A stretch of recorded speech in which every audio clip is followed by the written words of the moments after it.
Do do do do do do do do do do do funky fantasy do do do do do do the bull dun dun dun dun dun dun Stratoceros dun dun dun dun dun dun dun dun dun dun dun dun the War of Nerds Spider-Man style.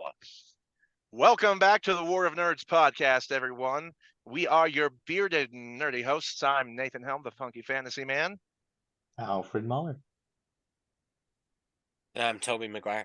Ryan Morgan, also known as Stratoceros. and hello, I'm actually Tom Holland, filling in the role for Spider-Man in the MCU, and everyone knows that I was the best Peter Parker. Crap, that So, leaves me as Andrew Garfield. yeah, sorry about that, bub. I mean, if you really wanted to, you could be Miles Morales from Into the Spider-Verse, but that would kind of leave you with a little bit of being basically my student. I'll do it. So, I'd rather be Miles Morales. actually, that's fair. Anyways, y'all, thanks for coming back to join us for another episode. This episode is going to be Marvel topic, mainly focusing on Spider-Man, and we got some fun little projects that we're going to do with this episode with some character v character what if scenarios, very much Marvel pun intended, and I hope y'all have as much fun as we do. So starting off, we're going to jump in a little time machine, back to the future, Marty, and we're going to go all the way back to 2003. I think it was 2003 or 2004. It was like right around the same time as the original Fantastic Four. No, it was 2001. Gosh, I'm sorry. 2001 for the OG Sammy Raimi Spider-Man film. And that's what we're going to start with. The OG Tobey Maguire, very much highly controversy around what's the best Spider-Man, who did the best job. And honestly, I'll start off with my opinion. The OG Spider-Man franchise is the best. They have the best villains. They have the best overall story. Besides Spider-Man 3, they did too much in that movie by bringing in Sandman, by bringing in Hobgoblin, by bringing in a horrible version of Venom. I mean, it was just the guy who played him was bad. The guy who played Eddie Brock was awful. The Venom was too rushed. It was just like, oh, hey, guess what? The symbiote's no longer with Spider-Man, so we don't have Dark Spider-Man, and now Venom shows up in the last like third of the movie to team up with Sandman. And they should have really just focused on Harry's arc being the Hobgoblin and Sandman being the other portion of the movie as a more of an anti-villain, because that's pretty much what he is. Anti-hero, actually. Shocker, spoiler, there's no such thing as an anti-villain. So for me, I really felt like it was nostalgia, and I think Tobey Maguire did a great job playing Spider-Man and playing Peter Parker. To me, Tobey Maguire was the best Peter Parker, Andrew Garfield was the best Spider-Man, and Tom Holland was the best version of both combined. He was the perfect balance of playing a great Peter Parker and Spider-Man. So if you think about the Amazing Spider-Man films, awful writing, awful plot, awful pacing. The only thing good about it was Gwen Stacy. Emma Stone played a phenomenal Gwen Stacy, and of course they kill her like they do with anything good that happens in Spider-Man. That is comic book accurate, So though. Yeah. it is comic book accurate. Mary Jane did not come until after Gwen Stacy, going accurately to the comics. She was actually well after. So they did good. And then as Tom Holland goes, I think he was just the perfect balance, the perfect blend of both. You got to see, Tony Stark being his mentor, the Iron Spider suit. But anyways, I could keep going on and on and on. I want to keep us focused. So guys, is your favorite trilogy the Amazing Spider-Man was only 2 films. They failed so miserably they couldn't even finish the trilogy. So was the Andrew Garfield did a great job. I had nothing against his performance. But for you, who was your favorite Spider-Man? Did you the OG, the Amazing Spider-Man, or the MCU? You want to go next, Alfred? You can go first. All right. So you had me on the edge of my seat there, like wanting to argue there with you the whole time, Nathan. I do like Tobey Maguire. The nostalgia hits me. The original Spider-Man for me growing up, uh, right around the same time I was in high school there. It kind of hit that sweet spot in the superhero movies time frame where they were starting to become really popular. Yeah. So that one, fantastic for me. Um, I think he played a good Spider-Man. I think he was not the strongest Peter Parker character that he could have been. Um, Mhm. because I feel like they made him almost too meek. And in the comic books, Peter Parker's more of a nerdy, oddball, goofy type of kid, not just this nerdy gets beat up type of kid. So like I feel like they kind of leaned too heavily on one side and kind of got away from the snarky Peter Parker character that he could have been. Where I think Tom Holland succeeded in playing Peter Parker very well. Did you have a counter to that? Well, yeah, because that's what I said. I said Tom Holland was the best version of both combined. I feel like Yeah. if you take only Andrew Garfield and Tobey Maguire and compare the two, Andrew Garfield was the better Spider-Man, Mm. suit on. Tobey Maguire was the better Peter Parker. Well, no, I'm sorry, I had that backwards. Andrew Garfield was the better Peter Parker. Tobey Maguire was the better suit on Spider-Man because of the things that he said. Those Yeah. comebacks, like he's fighting the guy in the ring, he's just like, that's a nice suit. Did your husband make it for you? Like, it was hilarious. The Yeah. things he said against Doc Ock, Otto Octavius, the Green Goblin. We don't need again, Spider-Man. Anyways, so thank you. You actually, I said it backwards. So, and I know for the listeners, I'm not retracting on my statement. I had to think about it for a second. Yes, Andrew Garfield was a phenomenal Spider-Man. Um, but he really nailed the emphasis of Peter Parker, that goofy, quirky, nerdy, like completely in the science aspect of things, though his backstory was a little flop for my taste. I didn't like what they Yeah. did with the Parkers. Anyways, Yeah. please continue. Uh but like again, so nostalgia really brings me to the original Tobey Maguire Mhm. movies, but I do feel like they rushed him out of high school and straight into college and fast forwarded where they could have had a lot more content of him at that age being the teenage Peter Parker. Um, Mhm. the final series right now with Tom Holland, I feel like they've kept him at the right age. They've really developed the Peter Parker character outside of the suit and knowing that he's who he is outside of the suit and he's better with the suit because you'll have the arguments of is it supposed to be the web coming out of a creation that creates the web? Is it supposed to be coming out of him because he was spit by the spider? There's two different sides to that, the comic book accuracy, all of that stuff. But the nod I will give to the Garfield series is if you followed the comic books and they did stay accurate, you knew Gwen Stacy was going to die. But in that scene, they made you think she was going to survive till the last second. You're like, I know she's going to die. I know she's going to go. She's going to hit the ground. And you're like, no, he's there. He's going to catch her. This is the twist. She's going. And I cried. Mhm, Waterworks all the way. That scene was portrayed emotionally. But mhm, here's the thing, right?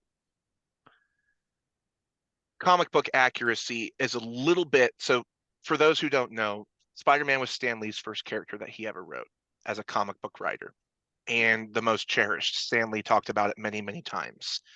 And though it wasn't the first movie that he was ever a cameo in, it was the one that was the most special to him when he did the first cameo. Spider-Man, there's many versions of Spider-Man in the comics. You've got Spider-Gwen, you've got Dark Spider-Man with the symbiote. You've got Peter Parker's Spider-Man, you've got Kid Spider-Man, you've got Into the Spider-Verse and all these different renditions. There are Mhm. versions of Spider-Man where the web did come out of his actual physical body. And that True. ties more heavily into the symbiote and Venom and kind of the things with Spider-Man v Venom. The traditional kid, quirky, high school, able to stop a car with his bare hands Spider-Man made his own web in chemistry class. He kept it hidden from his teachers ever finding out. He was very quirky when it came to science and technology, which eventually got furthered by Tony Stark being a mentor of his before joining the Young Marvel. I like the technology better. I think it's more, it makes more sense to me, because you have it come out of your body, you leave yourself susceptible to what if somebody poisons you like the Green Goblin and you no longer can get anything out of your body, versus technology. If it has a fail, you've got to back up. You just have to go get it. Anyways, Alfred, I know you've been sitting there so patiently, brother. Take it away. No, you're good.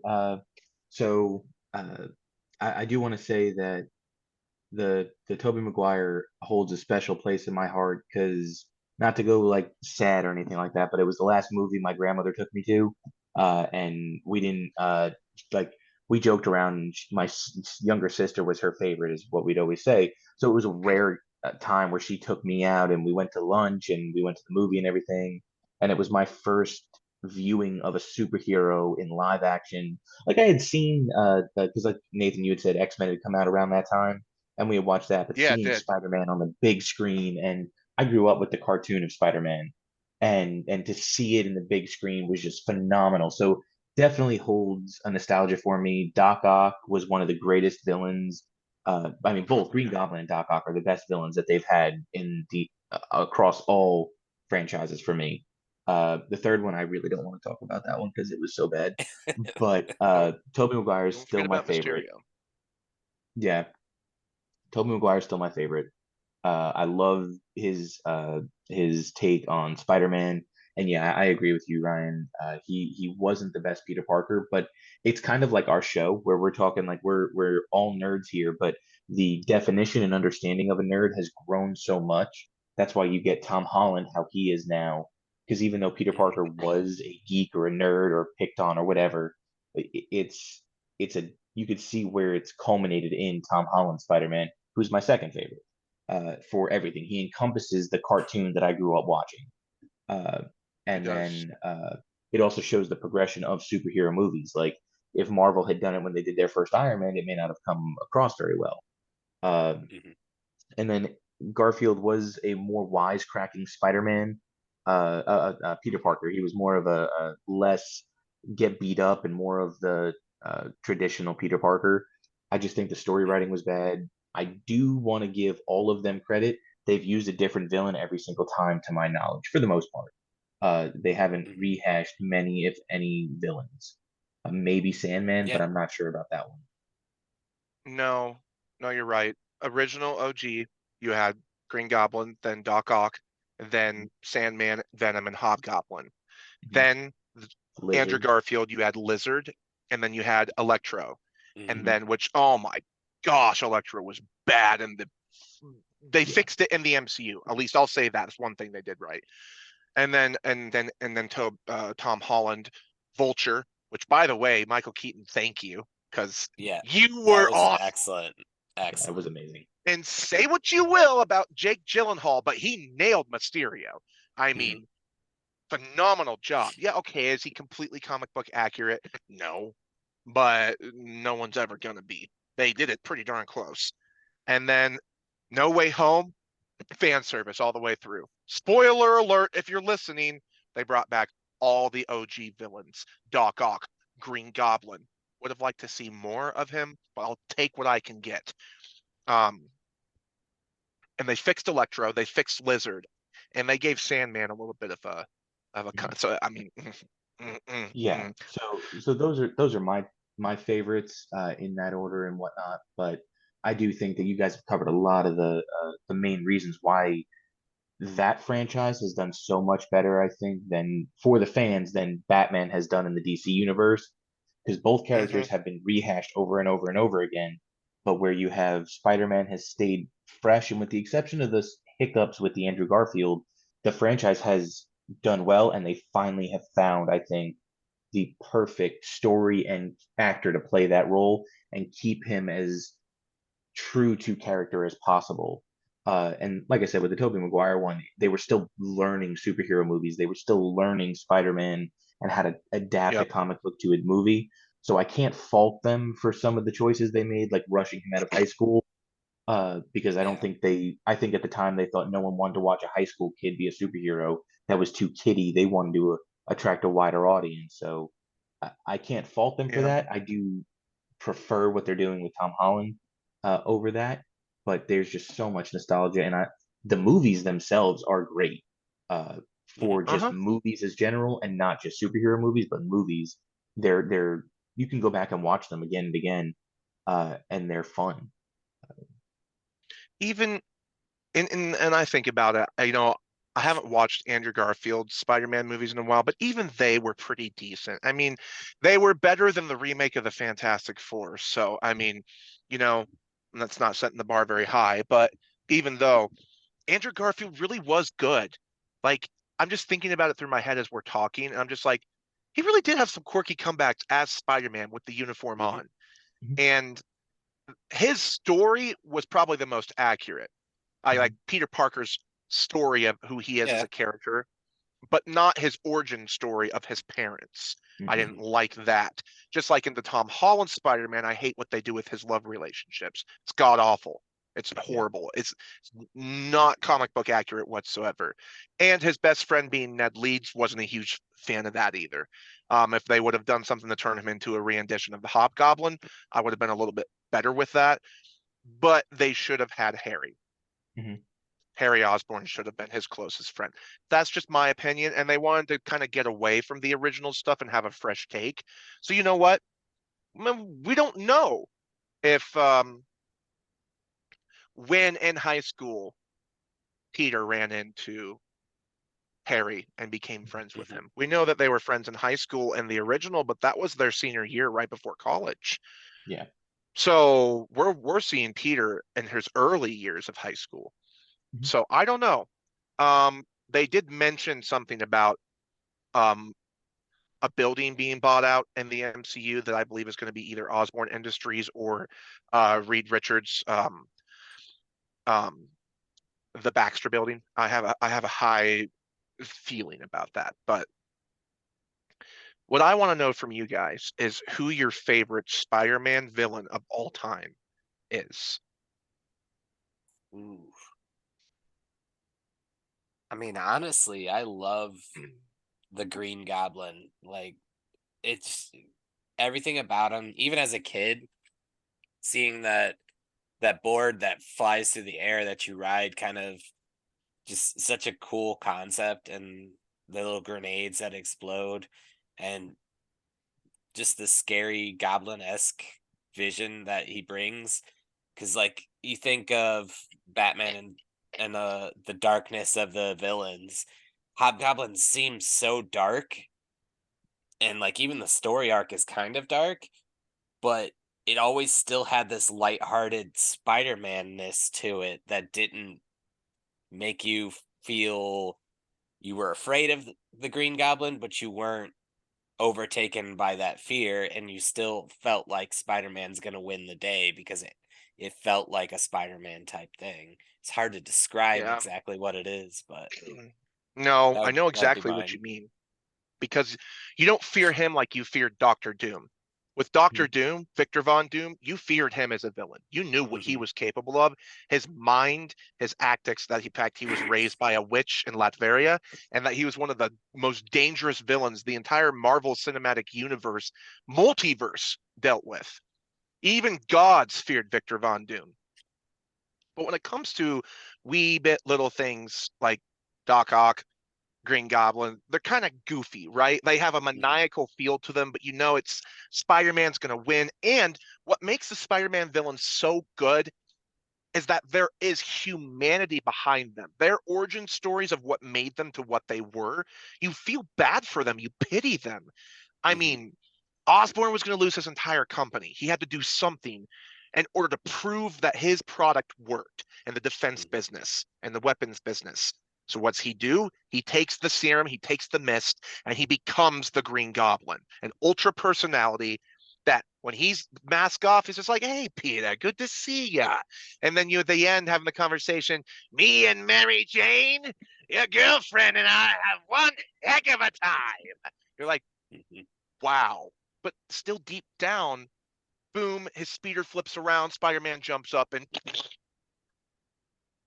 "Oh, Harry, I'm sorry," and you immediately feel bad for him again. The same thing with Otto Octavius. He comes back at the end and sacrifices himself to keep the Atom Sun from blowing a hole in Queens and Brooklyn and all of Long Island. It's And it's like Sandman's that. really sad. Sorry. It's an actual like mad scientist. Harry Peter Parker's villains are mad scientists. Mhm. Osborn was a scientist for a tech company. Uh, O'Connor.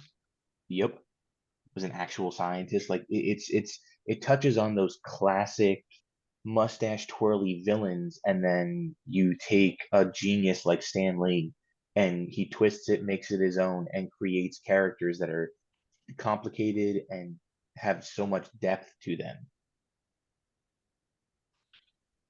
So Mysterio. Oh, sorry. Go ahead, Ryan. I was just gonna say, like, I think overlooking this almost our 20th episode, and um over all the things we talked about, I know we haven't devoted a lot of time to Marvel, but the fact that this is the first episode we brought up Stan Lee ever, I think we've done a disservice to our War of Negative. Nerds podcast. You We don't have think brought him so? Negative, up. Ghost Rider. I've brought him up multiple times. Oh, did we? I Yeah, sure did. we haven't talked about him in Oh, depth, but we have talked about him. Uh, Hmm.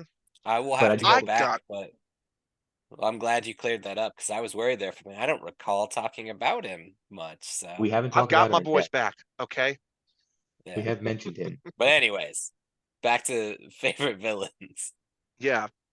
Actually, side story really quick. In my books, my personal books, in the acknowledgments page and dedications, I have Stanley in there as one of the Wow. creators who inspired me to become, what I'm doing today. But yes, favorite villains. That goofy, maniacal, all of them have sad. You think of Sandman's story, it's so sad. His little girl being taken away from him. He's gonna go to prison, and he ends up falling into this this trap that they have, this science, um, technological thing that deatomizes particles of sand and other raw earth materials, and he falls into it, and he becomes the Sandman. And all the while, all he's trying to do is get back to his daughter, but he keeps being labeled as a villain for a crime he didn't commit. Well, no, he did commit it, actually. He did kill Uncle Ben. Um, well, Um, he didn't mean to. That was the saddest part about it. Um, you know, Peter forgave him in the end, which is really what brought that emotional uh, tether back. Like I said, every villain story ends with you feeling for them again, because that's who Peter is. Peter is forgiving in nature. He's never once killed one of his enemies. Not once. They've killed themselves or something tragic happened, but he always wants to save them. Yeah. He always wants to save them. And that's what makes Peter Parker Spider-Man one of the greatest comic book characters of all time. was the question specifically Spider-Man villains? Yes, it's Okay, Spider-Man villains. We'll move into other Marvel villains, um, at a different time. man, at a different time. But don't sleep So on next is Mysterio. He, yeah, what Mysterio are you is gonna say? good. I was gonna say my Yeah. I've got two.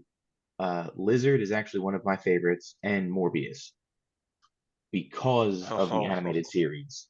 The Morbius arc is so almost Romeo and Juliet style. It's a tragic love story, and they're put on opposite sides only because of the vampire DNA, vampire bat DNA that Morbius intakes. They were buddies. They were going to work on this together, at least per the animated series. And then all of a sudden, he does very much like Green Goblin and takes in the DNA himself, and all of a sudden becomes this blood sucking villain.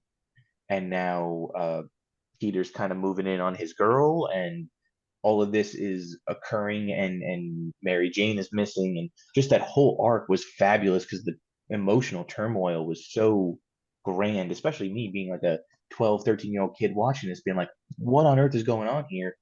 And then hmm. Lizard too, because he's a father, and he's lost an arm, and he's just trying to learn how to regrow it so he can hold his daughter again, and all these beautiful little family notes that you get. And then he's a husband as well, and he ends up taking in DNA, and it alters him in a way that he didn't want it to.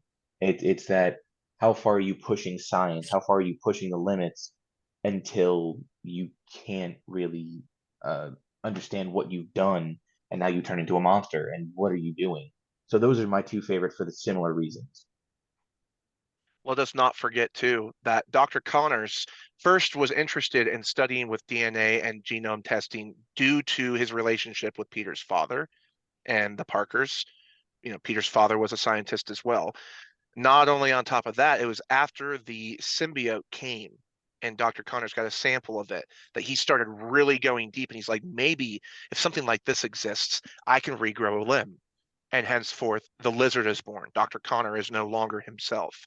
Mhm. And it was all tied into the Spider-Verse in the comics, where a lot of things started falling apart.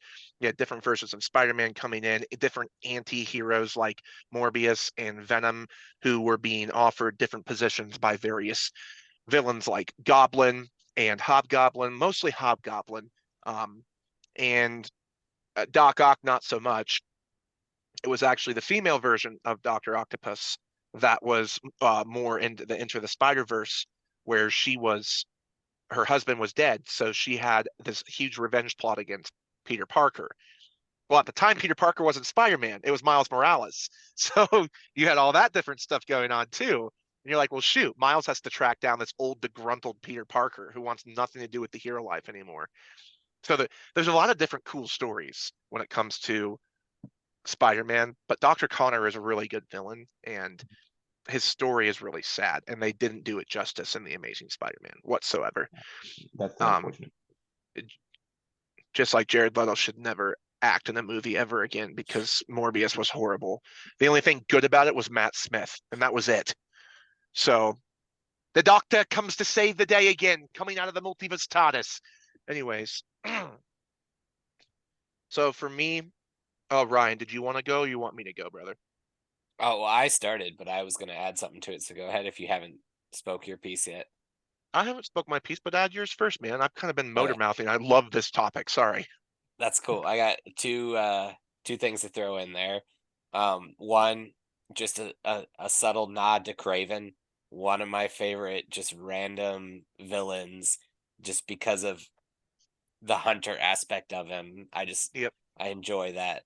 But also, like you were talking about the humanity in the villains and Peter Parker or Spider-Man wanting to save them, and we talked about that high school kid, and it like really clicked when you were talking about that he's such a youthful innocent kid that he's trying to save these grown adults last shred of humanity because of that innocence, and tying that in, Stan Lee was a genius because it's obviously this is what he was wanting for that character, but the his innocence is holding on for these villains to come back to humanity. And when most grown adults would be like, no, you're too far gone, I need to put an end to this, he's holding on to that innocence that they can be saved. And I'm And just, I that just have connection when one, you were talking about it clicked for me. and that reminded me. Thank you, Ryan. I just want to add one more thing. I've done that in my stories because of Stan Lee, because of Spider-Man creating his own villains, uh, Hmm. letting Sandman go and ending up killing Uncle Ben. All those things I've admired so much that Stan Lee did, that I've paid homage, not just with writing under my full name like he wanted to do when he published his first actual novel, but creating my main character creates his own villains all the time because he's making decisions, and they're good at the time, but the consequences are you may lose an ally or create another villain down the line. Hmm. So my favorite Spider-Man villains, I've got a few of them. And a couple of them are less known, thought about ones, but I'm starting off with my favorite Spider-Man villain, and that's Kingpin. And a lot Mhm. of people sleep on Kingpin and forget about him, but one of the most famous mob boss villains of the entire Marvel universe, who is not known for having any special superpowers. He's not known for, you know, any cosmic attributes or anything like that. He's just simply this huge hulking beast of muscle. Everybody thinks he's fat. Nope, Kingpin is 100% muscle. His cane that he carries has a crystallized gem on the end that allows him to feature some magic abilities, as well as toxic poison and other things he can shoot out of the end, on top of being a master at hand-to-hand combat and martial art tactics, and also having taken down other Marvel characters like Daredevil, Venom, and other various people. Kingpin is known for being strategically smart and having everybody in his pocket because he's rich, and he's hard to take down because he has everybody in his pocket. So that is why I love Kingpin, and there was nobody they could have chose better to do than Vincent D'Onofrio. He was fantastic in the Daredevil show, which we'll get to on another episode. But Kingpin is number one. Most people expect me to say Goblin, but no, Kingpin's actually my favorite.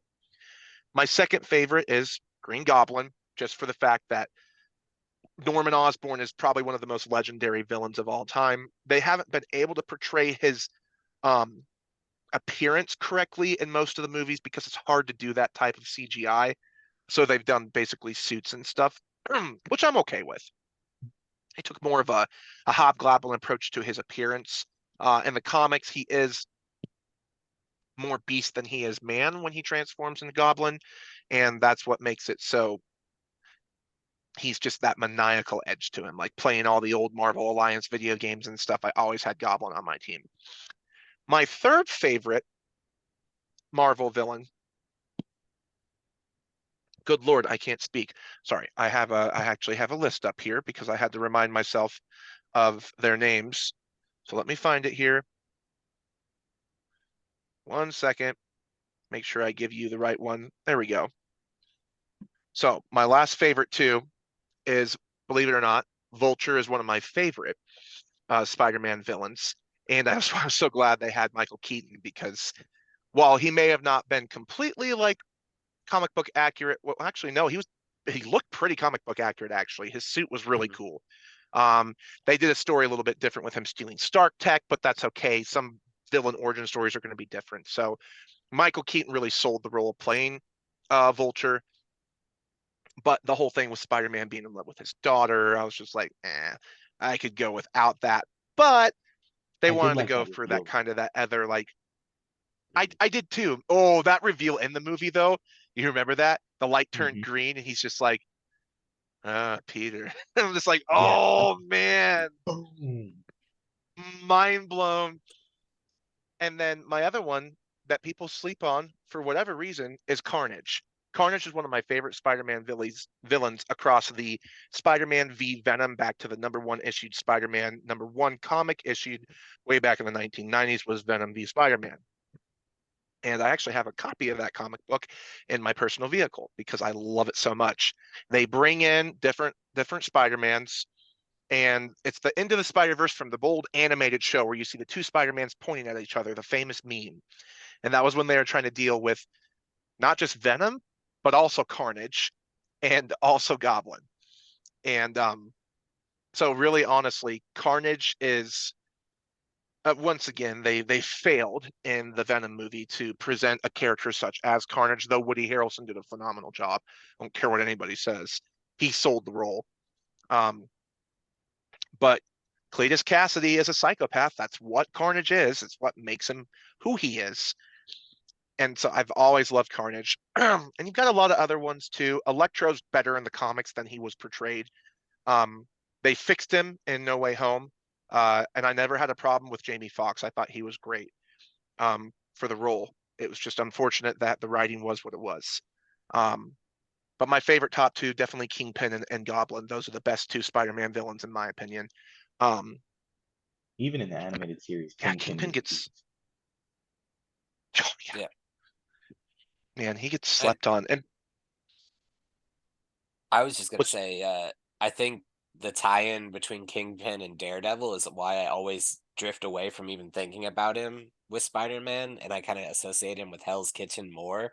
But I forget that he was a villain that really had some crossover in the Marvel universe, where he ends up going up against a lot of different superheroes in the comic book series, and for that speaks to his prowess as a villain, but Well, also he's like Marvel's Lex just Luthor. yeah, Mm-hmm. quite. Yeah.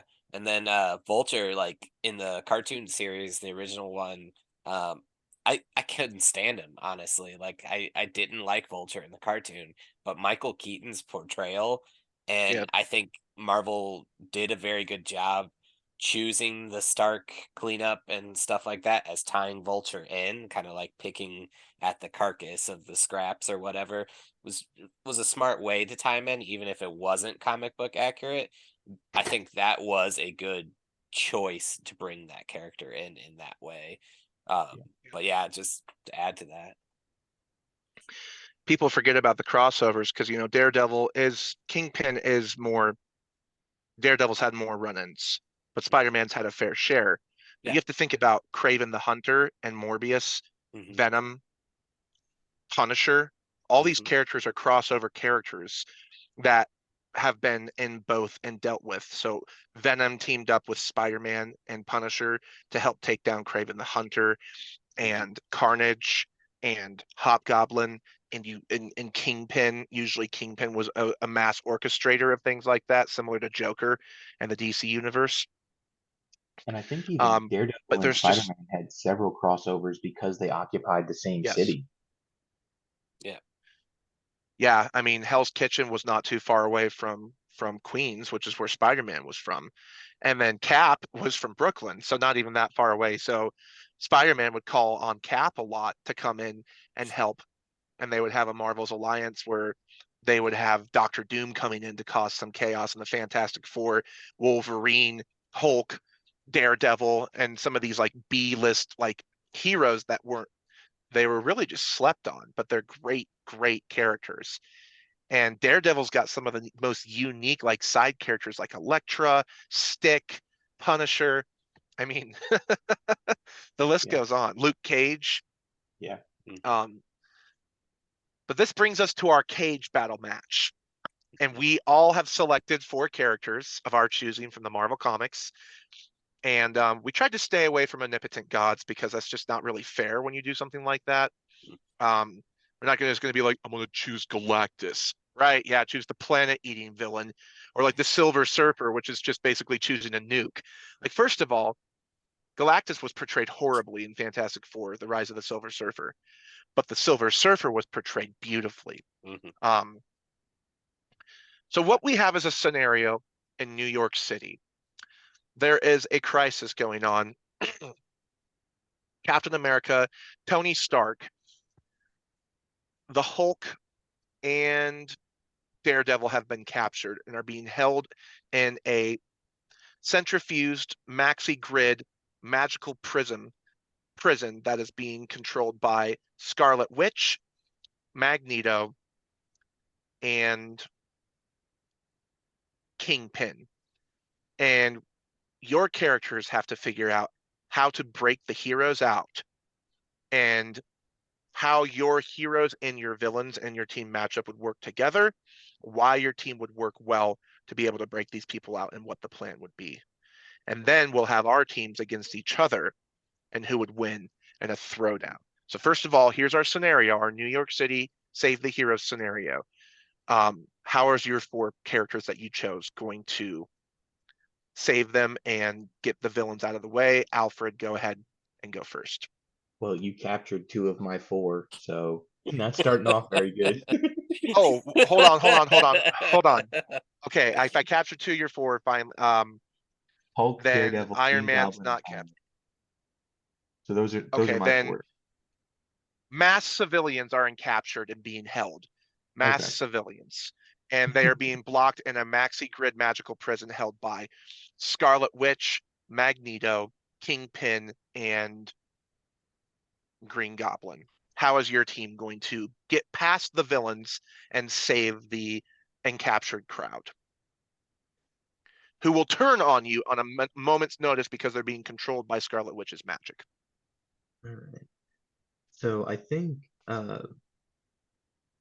Iron Man would go up against Kingpin and the villains over there to try and stop them. Uh, Daredevil, I think, would be an interesting hero to face off with Scarlet Witch because she uses mind uh, manipulation and stuff and altering reality. And Daredevil can't see, so I think that would be fun to watch them go at it and see how his ability to see is either warped or bypasses her powers. Uh, It's in your mind. He can see everything in his mind, and she can control your mind by putting images inside your mind. so that would be fun, and I think it would be a good way for him to overcome a hard obstacle. Uh, Okay, I like that. and then Hulk would have to try and break through the barrier, but it would take all of his anger. So the fun part for him would be to not kill any civilians as he's breaking the barrier, because he would have to Okay. lose control in order to do that. And then if all things go to plan, he does. He platform rip off a roof or something and carry the civilians to safety, while Iron Man is facing off with the supervillains with his magic techno suit and knocking them out using different technology to subdue them, and then Daredevil Counter overcoming. question for you. Yeah. How is Tony Stark in his techno suit made of metal going to face off against Magneto?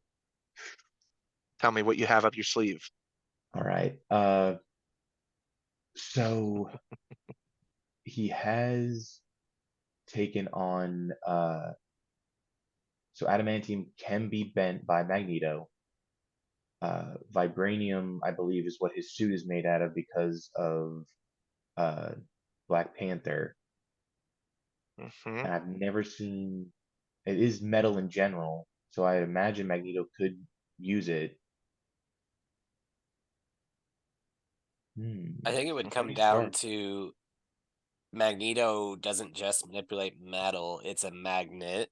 So it would Hmm. have to be a magnetic metal. So if vibranium is not magnetic in that That's what I'm regard, trying it's to an figure energy out. transfer.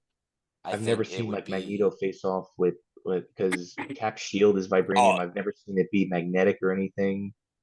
yeah, So they have to have crossed in some form or fashion in the comic books. I could not tell you when or where or how it yeah, went, but and I've either never Iron Man seen. or Captain America would have had to have.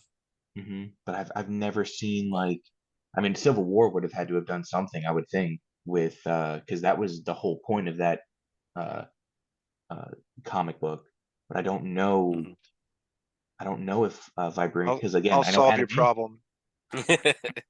I'll solve it for you. Iron Man calls the Legion of Ultron um, bots that he has in command and takes Magneto out with mass force. There you go. But in the comments, if anybody knows, please inform us, because that's a curious question that I never thought I would think of. Uh, Yeah, is or vibranium? debunk it. Yeah, Yeah. either one. Uh, So it's not just magnetic. It's Magneto has the ability to bend properties that happen to have magnetic sources. And so you think about vibranium, adamantium, metal, steel, iron, all these things. Charles Xavier lead. made his helmet with a material that Magneto could not basically. Oh no, sorry. Magneto made his helmet on a material that would stop Charles Xavier from getting into his mind. hmm But we've seen Magneto bend rare earth elements that have nothing magnetic about them. His Yeah, name makes people think that it has to do with magnetic force, but no, Magneto's able to control the frequency of those elements and bend them to his will. If you go, I'm going to go on here really quick and actually just for the listeners so that we give them accurate information. Magneto, Marvel Comics. There we go. So, Magneto, if you go to his associated powers, his abilities, mag, magneticism manipulation, astral projection, psychic shield via helmet, genius intellect. The character is a powerful mutant, one of the fictional subspecies of humanity born with superhuman abilities, who has the ability to generate and control magnetic fields.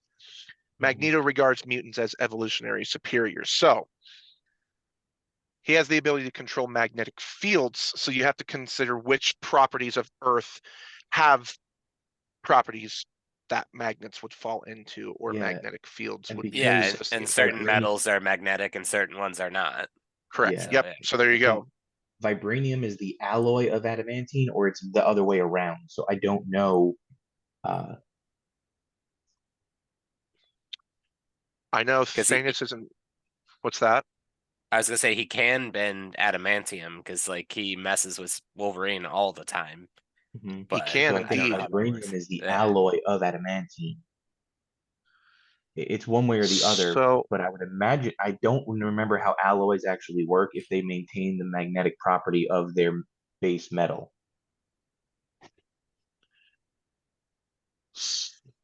that's a good question, because Cap's shield's made out of Vibranium. vibranium. Hmm.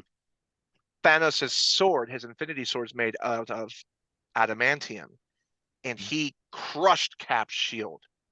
So that makes you Mhm. think that adamantium has to be stronger than vibranium. Therefore, Mhm. I would assume vibranium could be bent just the same. But it's Well, Iron Man, so yeah, the structure of it doesn't matter on its magnetism. One could be stronger than the other, but isn't necessarily magnetic, and that would be the question of whether Magneto would have control over it, not its tensile strength. we're Yeah. asking about vibranium, right? Yeah. Like just in the general term, is vibranium magnetic would be kind of the win or lose there for Iron Man versus, and is Iron Man's suit made of vibranium, or is it, So because like here originally it's it was iron, but what yeah, upgrade did it make? It alloys of has iron. magnetic properties. Alloys of iron will maintain most of their magnetism even when they're in the field, but like brass does not contain any magnetic qualities, but copper doesn't either. So I guess that would I don't think copper does. It might. Vibranium does. According to Marvel Comics, vibranium does can hold um magnetic properties, because Magneto has taken Cap's shield away from him Mhm. Okay. multiple times. Then I will fall back on the So fact that Tony therefore, Stark is a genius and would know this and have yep, his suit made of something other than metal for this fight. Like gold Yeah. or a non-magnetic metal. So Oh yeah, no, Tony I could Stark see would be that. gold. Gold would definitely Yeah, be Tony. Like pure it gold. would it would be made of a non-magnetic nanite source, made of Yeah. yeah, completely of nanobots that would be able to basically just nullify that. So okay, so that's how your heroes would save the day. Yeah. yeah. Yeah. Okay. Ryan, how about you, brother? I don't feel like my team is adequately equipped for this, but we're gonna give it a shot regardless. You have Do an it. all-star on your The team. foul I do. The foul mouth of Deadpool would be the distraction for all of the villains. He would be 100%. going at it, snipping and snapping at each one of them, drawing all of their attention to them. Um, Juggernaut would just be a wrecking ball for Kingpin. I think those two would just be taking care of each other back and forth on their own. Oh yeah. Magneto and the Scarlet Witch would just be caught up dealing with Deadpool, thinking of creative ways to kill him and change his reality of everything, and then he'd just be right back making a comment of how it wasn't creative enough and they need to try again. Um, all the while, Nightcrawler, the crux of my team, would be popping in and out, snatching people from that field. He would just boom in, grab them, snap out, take them wherever. He would have to deal with the fact that they're under the Scarlet Witch's control, but if she's well distracted by Deadpool's snarkiness, maybe she's not quite engaged enough to keep control on them. But in the Spider-Man fashion, my fourth and final member, Uncle Ben, is holding it down. 6 feet under. So I got you here. Deadpool also can teleport with his magical belt. So Yeah, therefore, he can teleport behind Scarlet Witch and chop her head off. Problem he, solved. he could. I don't know that that would be his style, but ultimately that could be the end game that he gets to. I mean, ultimately, but yeah, I think we're kind of down to a 3-man team in reality, but Yeah, so Nightcrawler, Deadpool, Juggernaut, Uncle Ben, they got it. It's just gonna take some time and some wit before they pull it off. All right. And that leaves Yeah. it up to me, I guess. So I've got the powerhouse team of Victor Von Doom, Reed Richards, Franklin Richards, and Ultron. And this is a simple solution. Everybody looks at Franklin Richards. He holds his hands up and deatomizes every single one of the villains down to the molecular level until they're piles of goo. And then Ultron deactivates the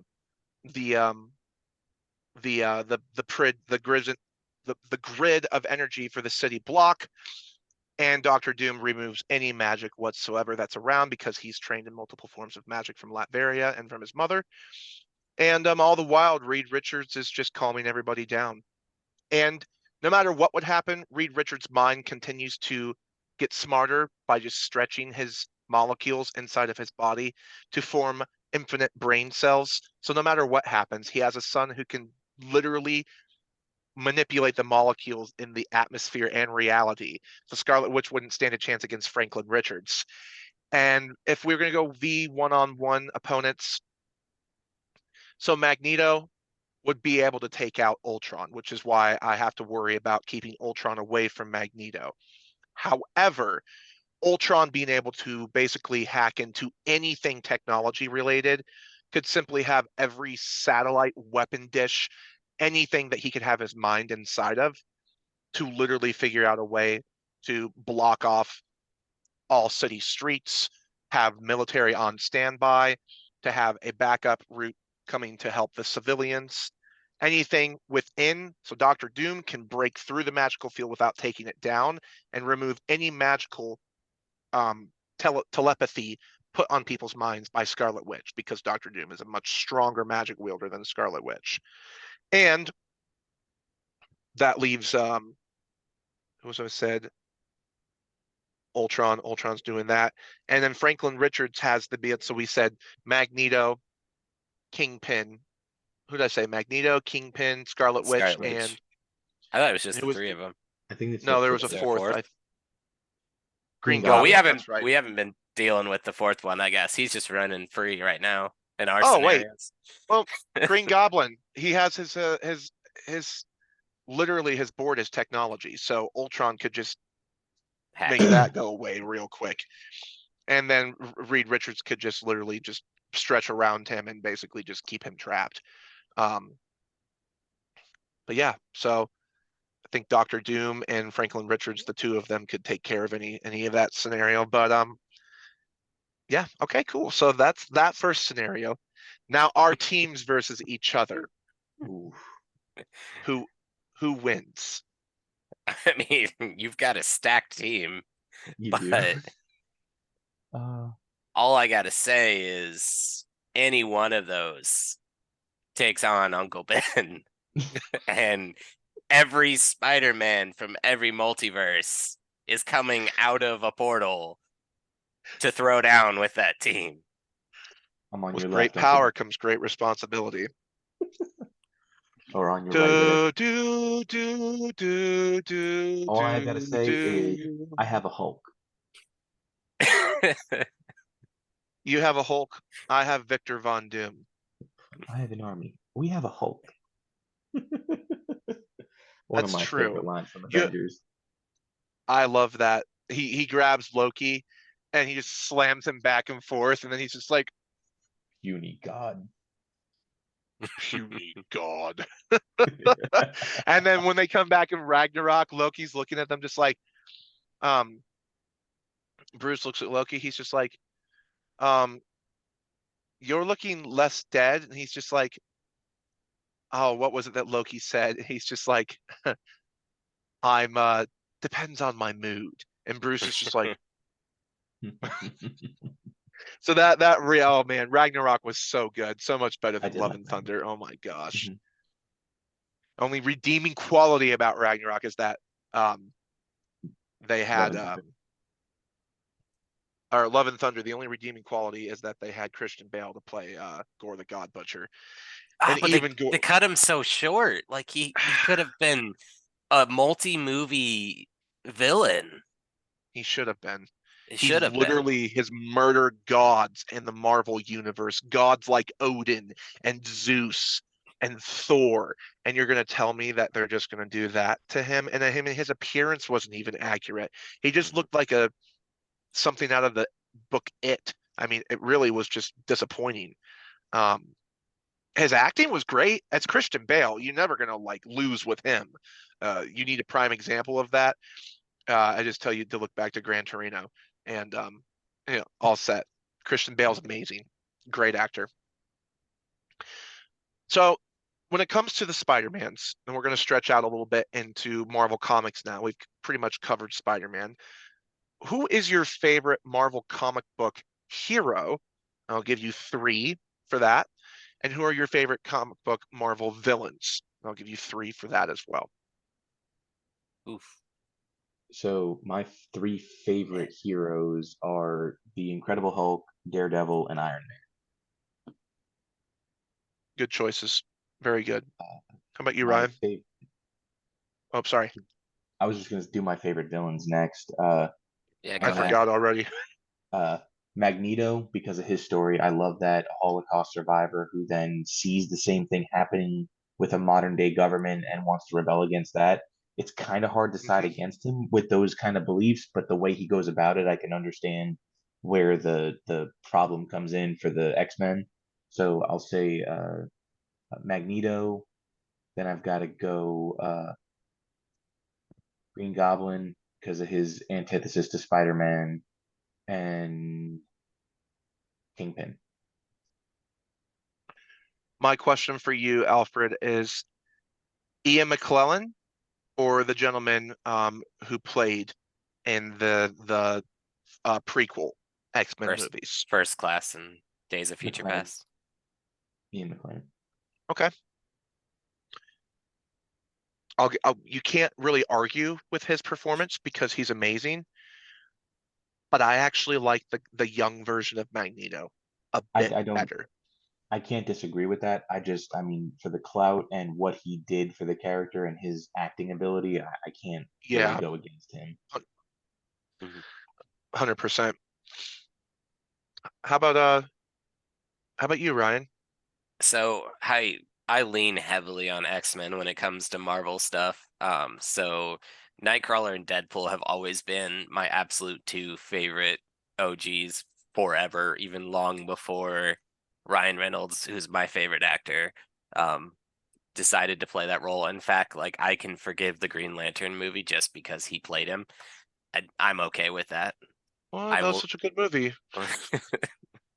But I'll still rewatch it because it's Green Lantern and it's Ryan Reynolds, my favorite actor, my favorite superhero. But and then my third would probably have to be Cable, because I like the time traveling series, like idea of coming back and just the kinetic energy and using his futuristic weapons when he time travels, especially in the cartoon series. But like those are probably my top 3. When it comes to villains, that is so hard because again, when I gravitate towards X-Men, I like when characters are almost converted. Like Angel becomes one of the 4 horsemen for a little while and goes kind of like dark and is manipulated by Apocalypse, who is another one of my favorites. So Apocalypse and the Dark Angel version. But outside of those 2, it's hard to pick another one. There's so many good ones. So I might have to think on that. In previous episodes, we've talked about how amazing DC is with their villains, but I feel like maybe they've only got a handful of amazing villains. And then I think Marvel, now that I'm thinking about it, has a really good cast of villains that maybe DC has the best villain if you wanted to rank them, but I think Marvel has a better broad scope of villains, and their stories could easily rival many of DC's. Yeah. Because like even if I'm trying to pick a third, like I'm thinking through all the Spider-Man villains I like, I still can't even think that they would be in my top 3 Marvel of all time villains. Oh, let me help you, Ryan. Let me help you. You've got Zemo, Mysterio, Lizard, Dormammu, Mr. Sinister, Electro, Annihilus, Abomination, Sabretooth, Kingpin, Venom, Kang the Conqueror, Carnage, Red Skull, Magneto, Green Goblin, Apocalypse, Ultron, Galactus, Doc Ock, Loki, Thanos, and Doctor Doom. Maybe I could lean on Loki because of Tom Fiddleston's Fiddleston, Yeah, right? Hiddleston, you can't beat him. Yeah, He's phenomenal. yeah. His portrayal in both the series and throughout the movies has literally, in my opinion, like put Loki on the map for a lot of people who didn't have experience with either Norse or Marvel Loki beforehand. It just drew so many people into it. But even then, like I still feel like I'm missing someone out there that I would rank above him. But that we'll move on because that third spot's gonna be hard for me to fill. So you took one of mine. Loki's one of my all-time favorite comic book and movie villains, and he was one of my favorite before Tom Hiddleston came in. So that was really exciting to see him get that. He is the version. If there was such a thing as an anti-villain, Loki would be it. Mhm. Um, and that's why I like him so much because of his story. He's not actually from Asgard. He's from he's actually half ice giant. Yep. Um, so what makes him so cool. So Loki is Tom Hiddleston. I mean, my gosh, you can't go wrong with him. Amazing actor. Another one, oh yeah, hands down.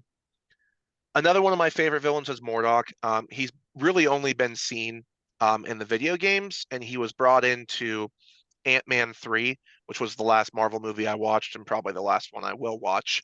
But he's just a great technology villain that's literally nothing more than this organic creation based off of technology and cosmic abilities. And there's different versions of him, but he's fantastic. And another one of my favorite Marvel comic book villains is Mephisto. And I was kind of disappointed we didn't get to see him in Scarlet Witch, the TV show. I was like Wanda and Vision. I thought we were gonna see him. We got Agatha Harkness, which was a good villain. She's phenomenal. Lesser known, but Mephisto was always Thanos' right hand man during the Infinity War comics. Um, yeah, you had the Black Order, but the Black Order is very, very new. It wasn't even created, not even in the comics until right before Infinity War came out. So the Black Order was a very, very new thing in the Infinity War comics saga, which is my favorite um, arc in the comics. Mephisto was basically Thanos' right hand man for him going all around, and Mephisto was charged to go find Franklin Richards, which was Sue and Reed's son, one of the most powerful mutants in the entire multiverse, who basically could just destroy anything at the molecular level. Hence why I picked him. Um, and there's also other characters that Mephisto's known to have gotten um, his grasp around, like Scarlet Witch, Daredevil at a time, and different characters where he wanted to control them himself to eventually his goal was to take down Thanos. So Mephisto was a loyal servant. He's basically the Mike Marvel's version of the devil, essentially. And he's a powerful telepathy and magic user, not just cosmic, but normal human witch magic. And he's also incredibly strong. And I mean, he served Thanos, so what do you expect? Thanos is not one of my favorite Marvel comic book villains. I think he's overrated. I think without the Infinity Gauntlet, his story is actually pretty boring in general. So I don't think he's really all that. He's a great like movie villain because you can build up to him. And the Infinity Gauntlet is really cool. Would have been cool to see some of the like similar things from the comics, how like Nebula got the gauntlet, Deadpool got the gauntlet at a time, Adam Warlock got the gauntlet. Um, and Adam Warlock's another one of those awesome like anti-hero characters that they picked a great actor to play him in the last Guardians movie, which was a really sad movie. Um, if I had to choose another comic book villain, honestly, Mr. Sinister is pretty awesome. His strength, intelligence, his telepathy. Um, we haven't seen him yet in the video games or live action. He's really only been used in the comic books as kind of just a fear Mr. Sinister, kind of a jokester, prankster type, god-ish villain. But yeah, for me, really, it's Loki, it's Mephisto. Oh, and you know what? I love King the Conqueror too. He's a brilliant villain. Um, and It's a I really like good the one, guy that actually. he is, and they chose a good actor for him in the MCU. Mhm. But he was charged with domestic abuse assault charges, so I don't think he'll be continuing that role for much longer, which is unfortunate.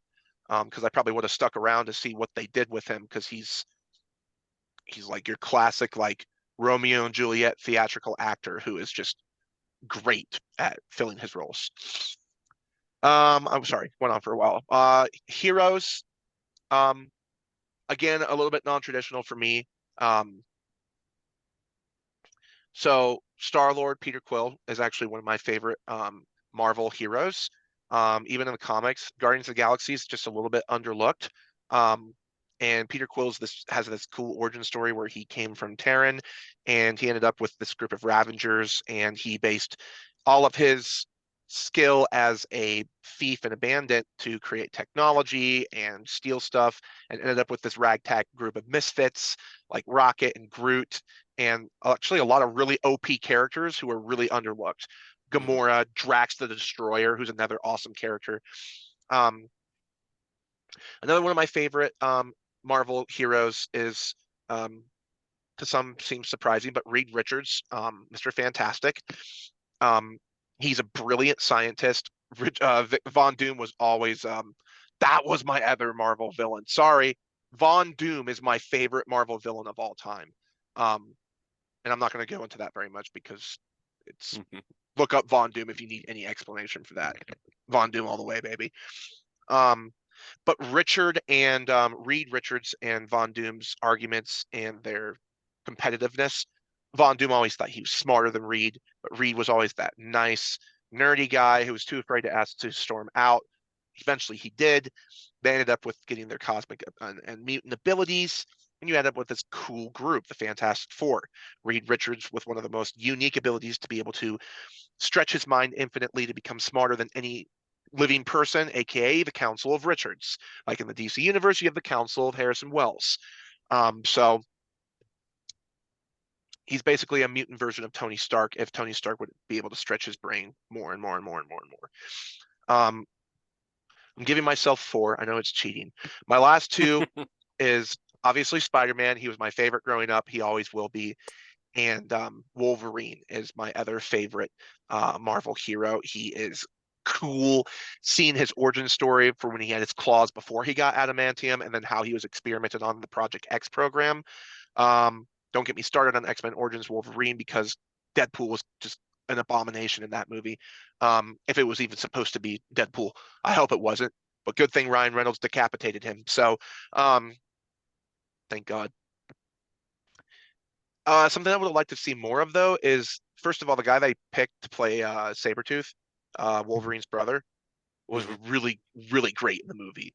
Yeah. And man, they had Blob, they had like all these other cool characters, and the whole Project X, and Colonel Stryker. Colonel Stryker is one of the coolest comic book characters as just a human villain.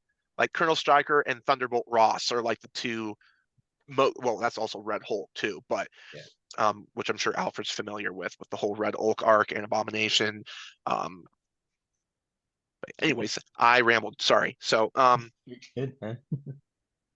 like I Yeah. said, I love this. I love the topic. I can go full nerd on Marvel comics and Oh, characters. we'll delve more into Marvel for sure, but I definitely think Stryker would almost make a run for my number 3rd spot as villain, even like Okay. just being a human, because I do love the X Force and the Weapon X portion of the comics and stuff, and Uh-huh. his role and all of that really defines Wolverine and that whole arc.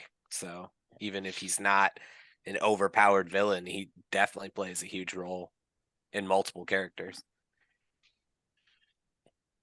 Stryker's gotten together with Thunderbolt Ross on countless occasions to create Task Force and everything else. And man, they were pushing towards it there with those TV shows with Marvel. on creating that Force Thunderbolt Ross. Unfortunately, the actor for Thunderbolt Ross actually passed away after Infinity War or Endgame, so that was unfortunate. William something was his name. I can't remember, but it was really sad. He was great at his role. But yeah, I think human villains get really overlooked, like like Zemo from Civil War. Well, in the comics, Zemo is one of the worst villains that the Avengers ever had to deal with. And not just talking about Civil War, like it proves that you don't need powers to hurt superheroes where it hurts. If you have higher level intelligence and you can get done what need he had hatred in his heart and he figured out how to hurt them the worst that he could by pitting them against each other, and that's how you win. And look at what happened in Infinity War. They were all split up, and if they would have been a united front, they would have probably dealt with Thanos right away when it happened. See, the thing with villains compared to the heroes is heroes are always reactionary, where villains are just straight action. The heroes are always reacting to something the villains have done. It's why Shield, especially Nick Fury, wanted the Avengers. He wanted a task force to combat those kinds of things. And if you're a Yep. villain and you have a plan and you have thought it through, you can hurt heroes bad because they have to respond to your action. And I think 100%. in Marvel, they do a really good job of the villains keeping their anonymity and like hiding in the shadows, because you can't fight something you never crossed paths with. But just manipulating the masses of people, like the whole Civil War, not the Marvel Universe cinematic Civil War, but the X-Men having to register themselves Civil War comic book line, like just scaring the people into voting to have X-Men register that they have powers, or any mutants register, like that alone. And that wasn't because the people in charge of that vote wanted to feel safer. They truly hated mutants, and they knew if they had a list of registered mutants, they had a way to eliminate and find them. So I mean, like, that kind of villainy to me, and we can do a whole podcast on heroes and or villains, and like how to create one, and the different ways they can be utilized. But both DC and Marvel have their own ways of doing them a little bit differently, but there are some fantastic ones out there in both of them. Yeah. Marvel's Ultimate Alliance video game, playing that Civil War timeline, a lot of fun. That was one of the greatest games ever. And I think we should have an episode where we talk about creating believable villains. See, everybody thinks if you just have a villain and, oh, they're evil for the sake of being evil. Well, that's fine. You can have a villain that's evil for the sake of being evil. Maybe they're a neutral evil, or a chaotic evil, or neutral. But your villain needs to have a story and able to be believable. They have to have motives and characteristics that make their choices for a reason.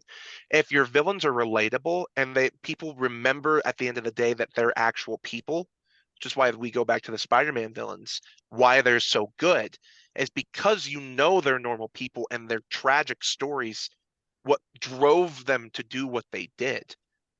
That's what makes them. Iron Man villains have the same thing, honestly. Like Obadiah Stane from Iron Man 1. Tony Stark built this in a cave. Box of scraps. So I think we'll definitely have an episode on that, because it's the same thing with heroes. People are just like, well, the hero, because they're good, they're fighting the villain. No, that's not how it works. Hero's a hero because of something, the inciting incident. What drove them to start their life? What made them make that choice that took them down the road of heroism? And then you focus on their attributes, who they are as a person, what's going on in their mind when they're making certain decisions, which is why Spider-Man's one of the greatest heroes ever written. Same thing with Tony Stark. Same thing with Wolverine, because these people had to make the tough decisions. Wolverine, Spider-Man, um, Iron Man being like three of the leading forces during Civil War in the comics that were trying to fight back against the people. Captain America was too. But then they started fighting against each other, which doesn't work very well. Man, we could go on and on, but it does bring me up to a certain question for both of you. What's your favorite arc in the Marvel comics? If you had to choose a favorite storyline that you really just enjoy that's been portrayed in the movies, even if it hasn't, what's been your favorite arc or your favorite combination of characters that have come together for a cause? So I haven't read many comics, unfortunately, because I didn't have not that I didn't have access, but I never picked one up when I was younger, just because I Yeah, never desired to read. Uh, and then now I'm like, I don't know where to jump in because there's so much. But I will say, I have read World War Hulk, and that is my favorite Hulk arc. I love him being on Scar. nice. I love him becoming the Hulk with the intelligence of Banner. I love that. I love the tragedy that happens, World Breaker Hulk, all of that. I love those arcs. But I'll say Civil War is my favorite arc in the MCU. The emotion they're able to pack into that movie is just phenomenal. It's a good Man, choice. I have to go back and rewatch the MCU from Iron Man 1 up until it sucked. So, um, how about you, Ryan? What's your favorite, man? Uh, so again, for some reason, I really like the Four Horsemen arc and Apocalypse coming with the X-Men comic Mhm. books. Just it's one of my favorites, and um, something to relate to like the Four Horsemen and mythologies and religion, like to tie that in the way they do a little bit, and the different characters that can become the Four Horsemen because they do kind of change a little bit throughout it, and they pick different ones, but just I think that's always been one of my favorites because it's almost like the villain's answer of the Avengers initiative. Like it's their grouping of these powerful villains together and to take on an already established team of mutants. So like that's probably my favorite arc. My favorite, I've obviously been over it, but it's the Infinity War saga. Mhm. Um, Stan Lee and Jim Starlin coming together with I mean Jim Starlin is famously known for um, co-writing with Stan Lee a lot. And then you have the artwork that was done. I can't remember the artist's name for whatever reason. My brain's working, but the guy who did all the artwork for the Infinity War saga, um, they got a lot of that stuff for Thor Ragnarok, which is another good arc in the comics as Ragnarok. That's a great one. Much different from the Thor movie, as Death and Deadpool actually had a love relationship. Mhm. And I know that they were going for that whole Hela being the goddess of death, but she's not actually death. Mhm. And she had no ties to Deadpool whatsoever. Um, but yeah, and the Infinity War saga was by far my favorite. Um, Seeing them get the Infinity Gauntlet back from Thanos, but ended up in somebody else's hand, like Nebula or Adam Warlock, or even Deadpool, and figuring out how to deal with that. And the best was when Ultron got the Gauntlet, and they had to figure out, and the animated show, when they had to try to get it back from Ultron, and Stark came up with his technology, and they definitely took a bit of that from the animated show for Endgame, which was great. I'm glad that they went that route.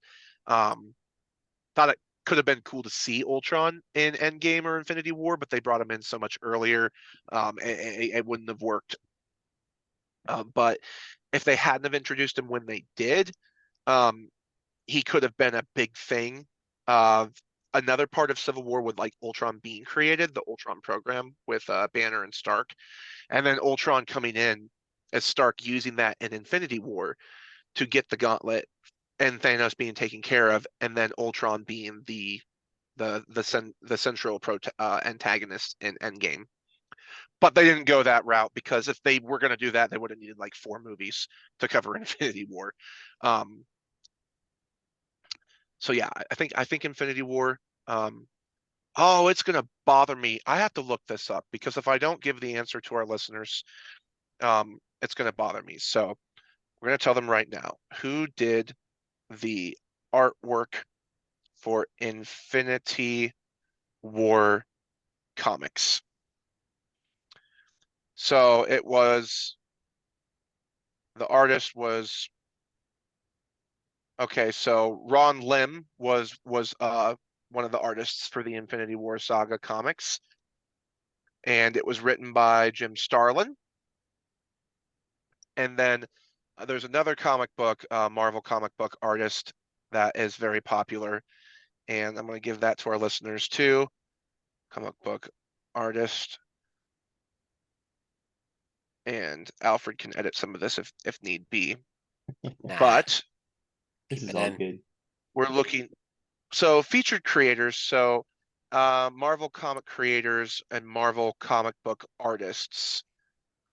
So we're looking at George Perez is a famous artist from the Marvel comics. He's been widely known, but there's somebody who has written art for Stan Lee specifically, and I don't know why I can't remember his name right now, and I can't find it. Comic book top writers and artists. Here we go.